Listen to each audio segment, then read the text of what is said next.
За сайн байцгаана уу миний Монголын залуусаа. Юуны өмнө би та бүхэндээ 2 дахь хөшлөгөө үзүүлэх гэж байгаадаа таатай байна. Амьдрал аж ахуй сайн биз дээ. Хавар болоод догтлоод болзоод гэр орны бараа харахгүй юм биш үү?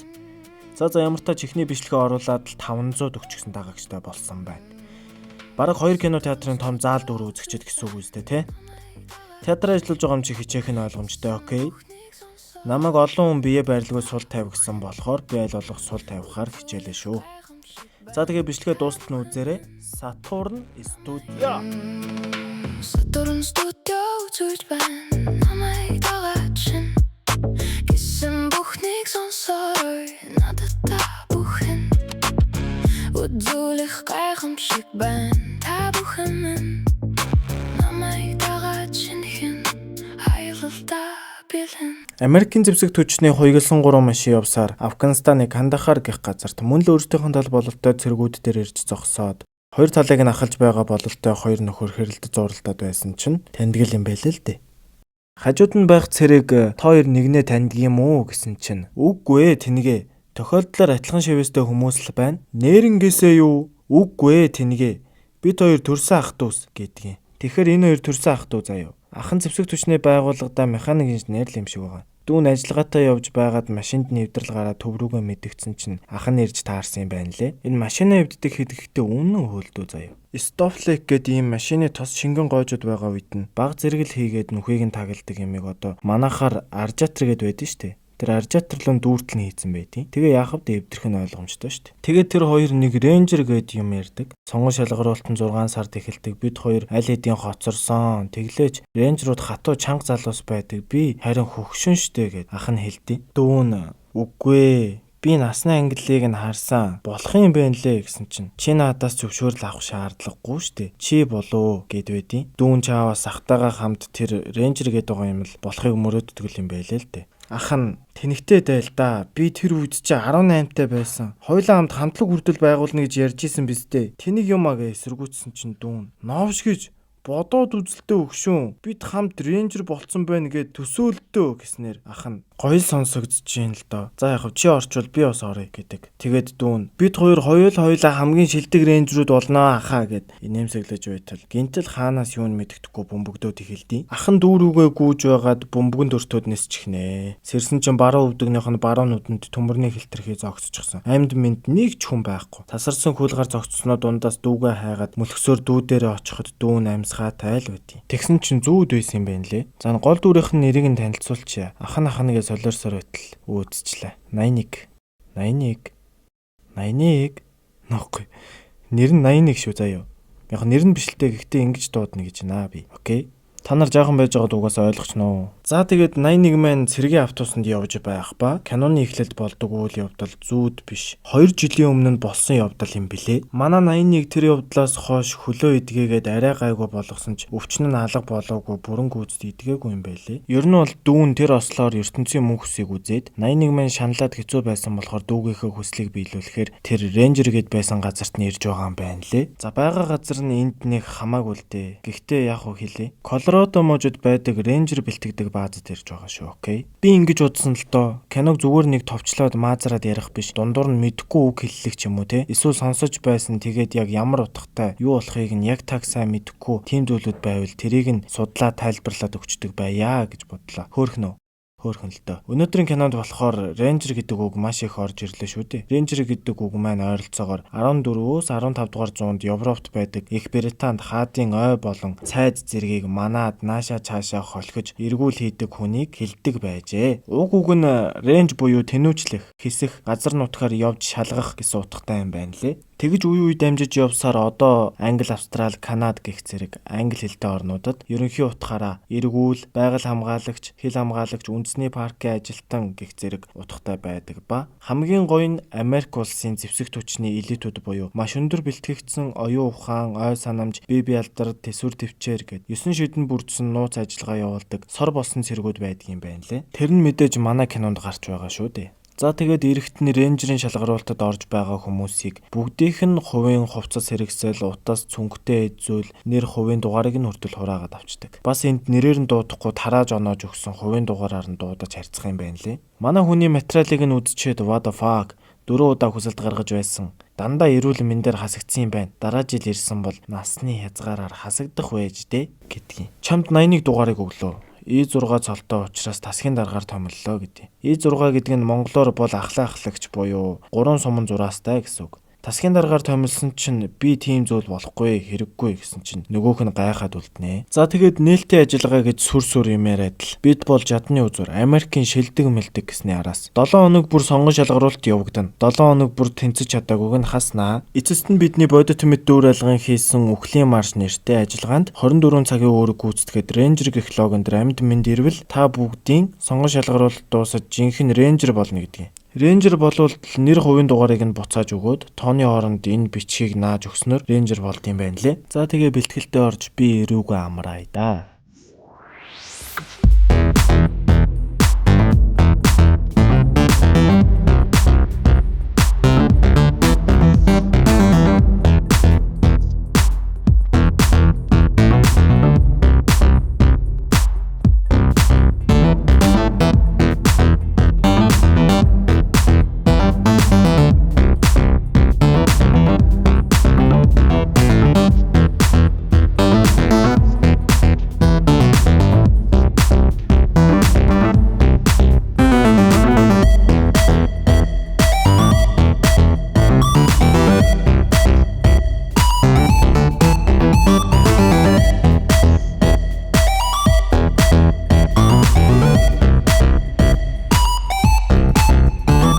Тэгээд ангийн захирагч буюу хамаг бүдүүн дарга нь манай хүнийг өрөөндөө дуудуулан чамайг энэ ангиас хурдан яваасаа гэж хүсэж байна. Хэмээн пал хэлнэ. Ягаад вэ гэхээр чиний дотор яг юу болоод байгааг хэн ч мэдэхгүй. Чи хинтэй ч ярихгүй бас дээрээс нь шүн унтахгүй байгааг чинь бид нар мэдсэн. Чи тасгийн дарга ахлагч болох бүх боломжоос зугтсан. Чиний энэ байдал яавч хэвэн биш гэдэг. Хариуд нь манай 81 би зүгээр л тэр рейнжерийн логотой барианд чинь хүрэхийг хүсэж байна гэхэд тэр чинь барай биш жинхэнэ гараа шүү дээ гэж хэлдэг. 81 бид чамд маш их боломж байгааг олж харсан. Гэхдээ бид чамайг эргэж хэлсгүйгээр халах бүрэн эрхтэй. Тийм учраас өөрийнхөө төлөө нэг удаа зөв шийдвэр гаргаж өөрийн хүсэлтээр гарна уу гэж ятгсан ч манай хүн босч ирээд. Хэрэг дургуцахгүй гэвэл би бэлтгэлдээ орж болох уу гэхэд миний өрөөнөөс зайлж үзэх гэх үгийг нь дайлимдуулаа гараа явчихна. За тэгээд эцсийн шатанд үлдээд байтал манай тагнуулын онгоц дайсны цэргийн шугамн дээр осолцсон. Та бүхэн тандах болон аврах ажиллагаа явуулахаар тэнд очих болно. Онгоцыг дайсны гарт оруулахгүй тулд сөнөөгөөд хүрээд ирээ. Танаа багт ганцхан холбооны төхөөрөмж өгнө. Бас та нарын бооны сум зүгээр хоосон хонгой. Тэгэхээр буудаж чадахгүй гэсэн үг. Дээрээс нь багийн ахлагч 7-ог сольж 81-ийг багийн ахлагч болголоо гэдэг юм. Энэ бүгд нөгөө бодит юм шиг хийсэн сүүлийн даалгавар юм байлээ. 24 цагийн дотор гүйцэтгэн шүү гэд манай багийнхныг үдэж гаргадаг юм. За тэгээд явсаар хаан чимбэ уулын мухар тавчраад болгочихно. Хуучин багийн ахлагч нь 81 бүх зүйл чиний гарт байна. Биднийг өдөрт гэд их л хөөрхөн юм ярьсан чинь 81 намайг дагаад яв. Гэхээс өөр юу ч хэлдэггүй хөөрхий. Явсаар оройч болж манай хэд маань дайсны улаан шугамыг дөнгөж даваад төв рүүгээ мэдээгээ өгчхөд байж байтал X багийн ахлагч маань бид маш сайн байлуугаад өглөө. Одоо хэсэгкэ амрыг гэхэд 20 минут л амсхий. Өглөө гэхэд байндаа хөрсөн байх хэвээр. Ойлголоо. Хинэн харуулт гарах уу гэхэд мэдээж би. Манай энэ X ахлагч маань 81-ийг яаж зов шаналдгийг сайн ойлгодог юм байлээ. Би та нарт харуулаг бол болохоос бэлтгэлийн үдшиж тэр ер нь бүх юмн дээр манай хүнийг тийм өрөвдсөн харцаар хараад байдгийг. Манай хүний дүүг нь яаж чимбэ таньдаг бас гаран дээрх шивээсийнх нь утгыг ч мэддэг. Мэдхгүй ер нь нэг тийм киног үзэж байхад цаанаасаа дулаахан мэдрэмж өгөөд хантай зөөлөн дүрийн залуу байгаа. Хэд хэдэн удаа 81-тай маань яриа өрнүүлэх гэж оролддог ч манай хүн хувийн зүйлийн талаар хинтэй ч ярьдаггүй болохоор ингээд хажиг зожиг ямаа шиг хажиглаа зүгээр энэ тэнэг. За тэгээд байж байтал юу нь мэддэхгүй амар хүчтэй пуужингууд хажуугаар нь зөрөөд тэгээ сургалтын нэг хэсэг болгож биднийг айлгаж байна. Биднийг ажиглаад байгаа юм байна. Явцгаая гэд явцгаадгийн. Өглөө болоход манайхан голын ирэг дээр байгаа байгууламжч юм шиг. Том төмөр зүйл харж хаад манайхан үнэхээр бодит юм шиг сайн бэлджээ гэсэн юм ярьсаар энд биднийг отож ойж магадгүй гэд нөхцөл байдлын мэдээгээ дамжуулчихад төлөвлөгөөгөө боловсруулж байтал 57 гэх хин залуу. Бидний байршил хичнээн 100 м-ээр зөрөөд байна. Магадгүй миний луужин эвдэрсэн байх л та гэхээр нь луужингаа харсан чинь бас л эвдэрсэн байт юм да. Ядаж байхад мэдээ өгч байсан холбооч нь сүлжээ тасраад болдгүй. Бүр нэг сони юм дуурайх юм сонсдоо өгсөн чинь. Манай хэд бүр нэг паник царайнууд гаргаад одоо яах вэ гэсэн чинь манай хүн Нүдэ нээлттэй байлга гэж. Зэвүүн хариулттай залвал да. За тэгээ боловсруулсан төлөвлөгөө нь тал нь бэлэн байдалд хамгаалт аваад нөгөө тал нь болохоор тэслэгээ хийх юм гэсэн. Бэлдээд байж байгаад манай 81 юм олж хараад яваад очтол тэслэх ёстой нөгөө сургуулийн онгоцсон тэнд биш энд байдгийн. Манай хүн гайх сандрахын зэрэгцээд байж байсан чинь нөгөөдөл нь нөгөө төмрөө дэлбэлээ хайчихна. Тэгсэн чинь за мэдэхгүй нөгөөх нь босоод ирдэг нац. Гинтэл цэнхэр лазераар хав орой сканердад гинт улаан болгосноо манай хэд рүү учир зүггүй галлаад эхэлнэ. Та нар энэ бүхнийг ангийн захирагчин зохион байгуулсан гэж бодож байна уу? Яг яагаад юм бэ те? Энэ нэг робот бүр арай л амар бууддаг наацаа. Манайхнаас ерөөсөө тал нь л амьд гараа зүхтаагаад байсан чинь хавцал гараад ирдгийн. Би энэ төмрийн сэгэнд үнэн дургу байна бүр. Араас нь нэг жижиг төмөр шидэд наасан чинь дэлбэрдэг наасан нөгөөх нь. Бүгд хавцал руу шидэгдээд байхгүй. Нэг нь чулуун мөргөөд, бас нэг нь модон шорлогны бэлдэц болоод, X ахлагчийн маань хөл ясан нэвт гарч ирээд нүд алтармаар болоод тахнаа. Тэгсэн 81 маань бас яаж зүгээр байх вэ? 2 хуруун нэг иймэрхүү. Бэрцэн хэддээ тусалж явах хоогоор нь дараагийн зүхтах замаа харсан чинь дахиад л хавцал. Холбоо чин хаана байна? Төв рүү мэдэгдээ гэсэн чинь байхгүй. Аль түрүүн цээжиндээ нүх гаргуулсан. Холбоо нь энэ. Манай хүн бүр үнэндээ л яхаа мэдхгүй шоконд орцсон. Үүлээ яг. Урдхан талд нь багийнхан нэг нөхөр амьд мэд мүлхэж байсан чинь нөгөө мө бузрын төмрийн хэсэг ирээд дахиад ингэн. Йоо ингэхэ болохгүй юм бах та. Энэ хооронд нөгөө хэд маань шорлогны бэлтгэсэн найзаагаа тисээрэ гэсэн чи яаж тийм болцсон тисхүүдий. Манай багт нэрэ 44 гээд нэг ийм эмэгтэй яваад байгаа шүү дээ. Хэлхээ марччих. Яг юунд хутгалцснаа ойлгохгүй байгаа манайхан ингээд сууж байтал 81 маань бид явах ёстой гэд орилоод ороод ирнэ. Тэр үхчихлээ гэхэд бид хөдлөхгүй бол бас л үхэн. Тэнд амьд нэг ч хүн алга, холбоо бас эвдэрсэн. Төмрийнсийг биднийг ангуучилж байна гэхэд тэр төмөр яг юу юм бэ? Мэдэхгүй байна. Ямар ч байсан алхаад байна. Бидний мөрөөр яваад байна. Явцгаая гэдгийг. За тэгээд олсоо бихэлж аваад л X ахлагчаа хөлийг нь чиг тавьж боогоод явах гэсэн нэг нь бууга авсан чинь 81 ууралж ийн хөө. Наадга хайлтаа гин шүү. Зөвлөдөө сумгуу буугаар яах чинь те. 96 дугаарын залуу маань 81-ийг та доор буугаад 7-ог аюулгүй барьж ав. Би буулгая гэд үлднэ. Буулгаж байтал 81-ийн луужийн эргэлдээд байдیں۔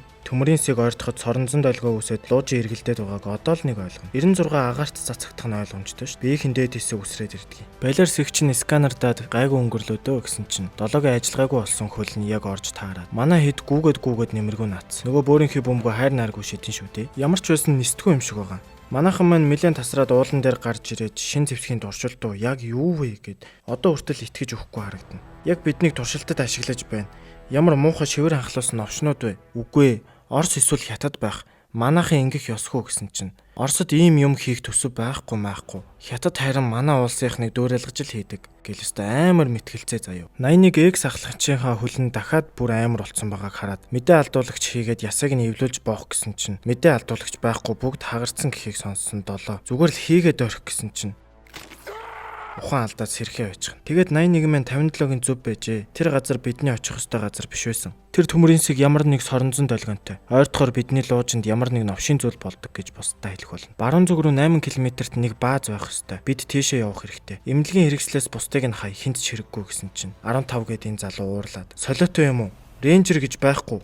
Ямар ч барианы зурвас гэж байхгүй. Бид үхэх чинь гэхэд. Тэгээд яагаав? Бидэнд холбоо зэвсэг юу ч алга. Хамгийн зөв нь бид баазын бүрэлдэхүүн дээр очиж мэдэгдэх ёстой байна. Хамгийн ойрын тусламж тэнд л байна. 7-ог ээлжлээ дамжлаад явъя гэснээр явхаас өөр аргагүй юм чи явна шүү дээ. Замдаа гол таарад гарах гэж боо юм болоод олснуудаа холбож байгаад эсрэг талд нь арай хийж гарan 7-ог олсороо гүйлгсэн чинь занглаан дээр нь тээглээд ноцолдож байх хооронд нөгөө муу төмрийн сэгч нь ойртоод байдгийн. Ойртооч биш алин эзэний хүрээд ирсэн сканердаа зогсож идэг наац. Нэг нь газар дээрээ алуулж бусд нь ус руу унаадахна. Бөөндөө хөрхрээрөө унаад эрэг дээр нь гараад ирсэн чинь төмрийн сэгтэй анх тааралдахтал хамт байсан. Үгчгсэн гэж бодсон 60 дугаартай залуу амьд мэнд байдгийн. Яасан гэсэн чинь дэлбэрэлтэнд ус руу шидэгдээ тэр чигтээ урссаар байгаад энд ирсэн гинэ. Би манай бүрэлдэхүүнийг хаана байрлалтай байгааг мэдэхгүй ч даргын өрөөнд орохдоо газрын зураг дээрээс халтхан харж байсан. Дарга бидэнд зориулж салуутаар л өрх бэлдсэн байсан. Энэ юм хаанаас гараад ирэвдээ гэдэг. За тэгээд уул ороогоод яваад л байна.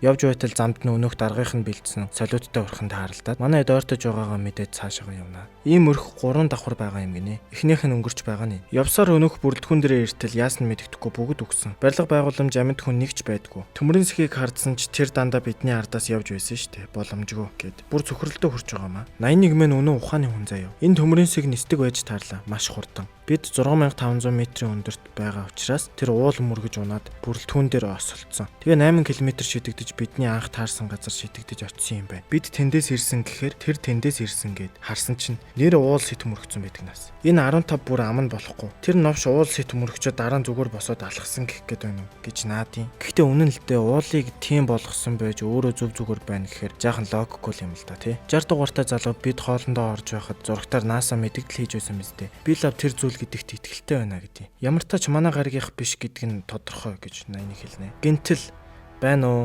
Hello гэд хүн дуурайд байсан чинь нэг дарга нь бүр нүд халтран болцсон байдیں۔ Юу ч хэлж чадахгүй ертөнцийн мөнхсийг үзээд ихнээ хөргий.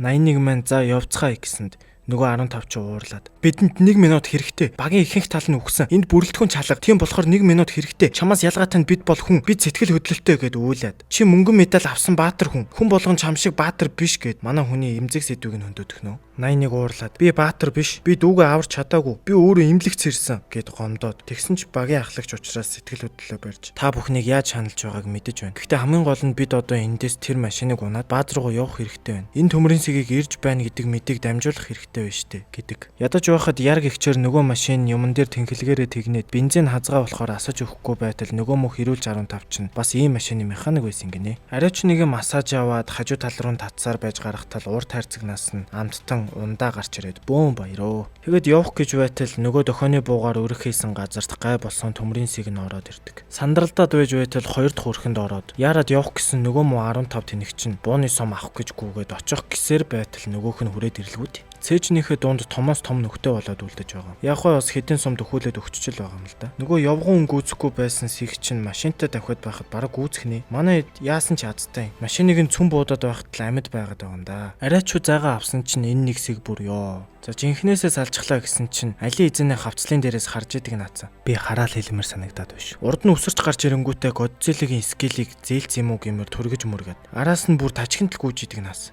109 дугаартай залуу маань гараад астуулаад 7 буюу X ахлагч маань машинаас унаад 81 маань тесрэх бөмбөг шиддэг гарнатаар хад нураан байж нэг юм дарж аавна. Энд зогсороо 7-г авъя гэд 44 лөө харсан чинь багийн маань ганц эмэгтэй өгчихсэн байдгийн. Жолооч хүн юм чинь тэгээд хад мөргөн штэ. Мөргөн. 81 маань дүүгээ зүүдлээд унтаж амарч байгаад. За унтаагүй байлгүй дээ. Ухаан алдсан байж байгаад битгий бууж өг гэд хар дараад сэрсэн чинь 60 дугаартай залуу маань ийм болцсон. 44 маань ийм болцсон. Төмрийн сүг болохоор харин эвдэрсэн юм шиг үлээ. Тэгсэн чи ард нь нөгөө сэг гараад ирсэн тэнгэр рүү нэвт мэдээл дамжуулаад байгаа юм хаашийн. Эргээд харсан чи харин 7 маань нэвтэж байдгийн. Амьд л байдгийн ямар тач. Тэгсэн гай болсон сомнууд нь галж хатаж тесрээд нөгөө муу сэгийн анхаарлыг татаад хайчих. 7-гоо чирж явсаар бороо ороод 0 шавар болцсон байхад уул өөдөө өгсөд тэрэлт. Тавилантайгаа эвлэрээд байжсэн 7 маань сэрж нэг хань болох гэж. Сэрсэн даруйдаа л би чамайг хэн болохыг мэдсэн. Нэг ам нь болдгоо онгороо залуу баруун гаранда DFQ гэсэн тэнэг шивэстэй залуутай би агарын сэрэгт хамт байсан. Өдөр шөнөгүй л ахтайгаар рейнжер болно гэж өгүүлдэг байсан. Гэхэд 81 маань надад яагаад эрт хэлээгүй юм бэ гэсэн чинь би ярилцах гэж оролддог байсан штэ гэдгийг. Би зүгээр л дүүгээгээ хүслийг биелүүлж шалгаруултыг давбал шөнө бүтэн ойртой хон чаддаг болох болов гэж бодсон юм. Гэхэд чи бол алин хизээний рейнжер гэж урам хайрлана. Нөгөө муу сэг чинь бас л сканердад хүрээд ирсэн. Йоо, бүр залхаж байна. Энэ юмыг яаж зогсоох ёстой юм бэ гэж 81 асуухад 7. Дүүч нь байсан бол яах байсан бол гэтэл тэр стоп лекер дүүргэх байсан баха гэд төрхөн зуурч болтгоо маазраад авнаа. Тэгээ харсан чинь барилгын караа харагдчихийдیں۔ Нөгөө сэг рүүгээ харсан чинь дээгүүрээ амсгалаад байгаа юм шиг уур гараад байгааг нь анзаараад 7-г мод тушуулж орхиод хүлээж байгаараа гэд нөгөө каранта газар ирсэн чинь анх онгоцоор хургуулж байхдаа хараад өнгөрч байсан уурхан газар байдгийн. Гараашаас нь ковш теслэх бодис дохооны буу инээ тэрэ цуглуулад нэг төлөвлөгөө л байгаа бололтой. 7-г мань яг олохын даван дээр 81 дохооны буугаар буудаж тулаанд дуудах шиг. Лаг ирээд сканерда байжсэн чинь хөлн доор нь тесрэх бодис суурлуулсан. Дэлбэлээд. За тэгээд нэг иймэрхүү.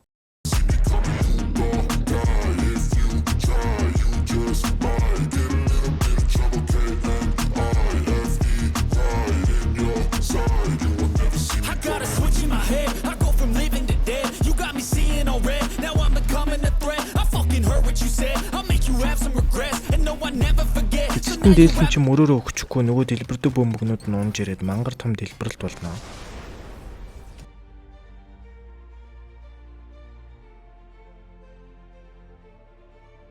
Долоогоо үрж явсаар арайч баазынхаа бараг хартал бас л дайралтад өртцсөн. Гэхдээ арайч бүгд өгчээг л байдаг л да. Нэлээд ноцтой юм л болсон юм шиг байдалтай байж идэв. Дарга нар нь манай хэдийг аль хэдийн бүгд өгсөн гэж бодож исэн юм шиг байлээ. Амар гайхад харж идэг. Манай хүн дүүгээ үрж явж байсан шигээ долоог үрж явсаар яг нөгөө барианы зурус дээрээ ирээд долоог буулгаж гар барилцахад долоо маань үргэлж хамтдаа анд минь гэж хэлээд имлэг рүү ачигддгийн. Дарга нь ирээд арай эрт урдаас чинь тосоогоо дуучлаарай. Бид батальоныхоо талыг алдсан. Тэд хэдэн мянгаараа дайрч байна. Бүх дэлхийд даяар хаа сайгүй байлдаж байна гэдгийг. Мэдээгээр хэдэн 10 мянгаараа дэлхий рүү чиглэн ирж байна. Юу хүсэж энд ирснийг мэдэхгүй ч тэд үнэхээр харгас байна гэж мэдээлж байдаг. Дарга нар нь манай хүнтэй ярилцж байна. Бид бүх сум зэвсгээ тэдэнд ашигласан. Хэдхнийг л алж чадсан. Чи харин яаж ямар зэвсэггүй нэгийг алж чадваа гэхэд манай залуу агаар гаргадаг нөхөн энд байдаг. Сайн бөглөвөл бүх системийг нь бөглөдөг гэж хэлэхэд дарга нь чиний өгсөн мэдээл олон хүний аим аварнаа залуу минь гэхэд таны зөв байсан дарга.